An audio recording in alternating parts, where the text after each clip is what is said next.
कश्मीर के स्कूल्स में जितने भी बच्चे पढ़ते हैं उन बच्चों के लिए ये जरूरी खबर है। आपको मैं बता दूं, आपके बच्चे भी अगर कश्मीर स्कूल में पढ़ते हैं तो आपके बच्चों के लिए ये जरूरी खबर है। अब दरअसल director of school education Kashmir ने साफ तौर पर वार्निंग जारी कर दी है तमाम उन प्राइवेट स्कूल्स को जो एडमिशन फी के नाम पर पैसे लेते हैं पेरेंट्स से। मैं आपको बता दूं, डायरेक्टर ऑफ स्कूल एजुकेशन ने साफ तौर पर ये बात कही है कि अब जितने भी बच्चे जो है जितने भी पेरेंट्स से पैसे लिए जाते हैं उनके बच्चों के लिए एडमिशन फी के नाम पर उनको अब शिकंजा कसा जाएगा और ऐसे प्राइवेट स्कूल्स के खिलाफ नकेल कसी जाएगी जो प्राइवेट स्कूल्स बच्चों से पैसे लेते हैं, यानी कि पेरेंट्स से पैसे लेते हैं एडमिशन फी के नाम पर। आप लोगों को ये बात बता दी जाए, फिलहाल डायरेक्टर ऑफ स्कूल एजुकेशन ने साफ तौर पर चेतावनी तमाम स्कूल्स के लिए जारी की है और उस पर क्या कहा है ये भी मैं आपको बता दूं। उन्होंने कहा है कैपिटेशन फी के नाम से जो है पैसे लिए जाते हैं बच्चों से और खासकर जो नॉन नोटिफाइड फीस ली जाती हैं, ये कैपिटेशन फीस ली जाती हैं,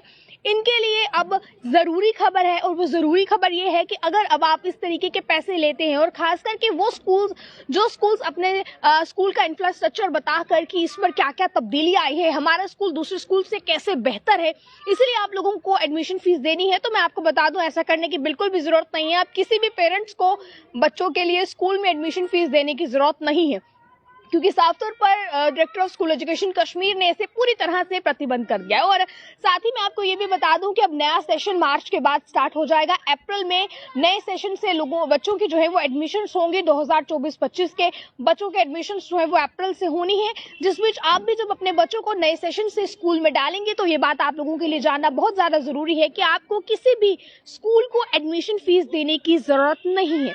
कश्मीर के तमाम पेरेंट्स इस खबर को ज्यादा से ज्यादा अपने साथियों के साथ, अपने सहयोगियों के साथ शेयर कीजिए ताकि तमाम लोगों को ये चीज पता चल सके कि किसी को भी अब पैसे देने की जरूरत नहीं है अपने बच्चों को स्कूल में एडमिशन दिलवाने के लिए। और इसी के साथ साथ ना कि सिर्फ इतना, बल्कि जो कैपिटेशन फीस के नाम पर पैसे वसूले जाते हैं या नॉन नोटिफाइड फीस वसूली जाती है, इस पर भी अब कहीं ना कहीं शिकंजा कसा जा रहा है। और ये बताया गया है कि रिकॉग्नाइज्ड जितने भी प्राइवेट स्कूल्स हैं ये अब इस तरह से पैसे पेरेंट्स से नहीं ले सकते हैं।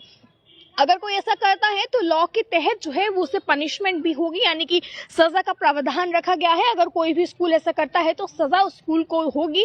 और इसी के साथ साथ मैं आपको ये भी बता दूं कि ये बताया गया है कि entire Jammu and Kashmir UT में अब ये चीज जो है वो लागू कर दी जाएगी कि नया एकेडमिक कैलेंडर जो आएगा, यानी कि नया एकेडमिक सेशन जो आने वाला है इस साल का, उस पर अब कोई भी पेरेंट्स एडमिशन फीस नहीं देगा। आप इस खबर को ज्यादा से ज्यादा शेयर कीजिए। इसी के साथ मैं आपको ये भी बता दूं कि सीईओ चीफ एजुकेशन ऑफिसर्स को अब डेजिग्नेट किया गया है नोडल ऑफिसर्स, यानी कि नोडल ऑफिसर्स अब नजर रखेंगे इन चीजों पर। अगर कोई ऐसा स्कूल करता है उसकी शिकायत की जाएगी और सीईओ अब नोडल ऑफिसर के तौर पर नजर इन तमाम चीजों पर रखेंगे। ऐसी कोई भी शिकायत आती है तो तुरंत उस पर एक्शन होगा और अगर आपके साथ भी ऐसा होता है तो आप शिकायत जो है वो इसके चलते कर सकते हैं। अपनी राय को रखिएगा कमेंट बॉक्स में कि किस तरह से देखते हैं director of school education Kashmir के इस फैसले को। अपनी राय को रखिएगा कमेंट बॉक्स में। बने रहे आप ऑल टाइम्स के साथ। मुझे कैमरा पर्सन गुलशन को दीजिए इजाजत। जय हिंद।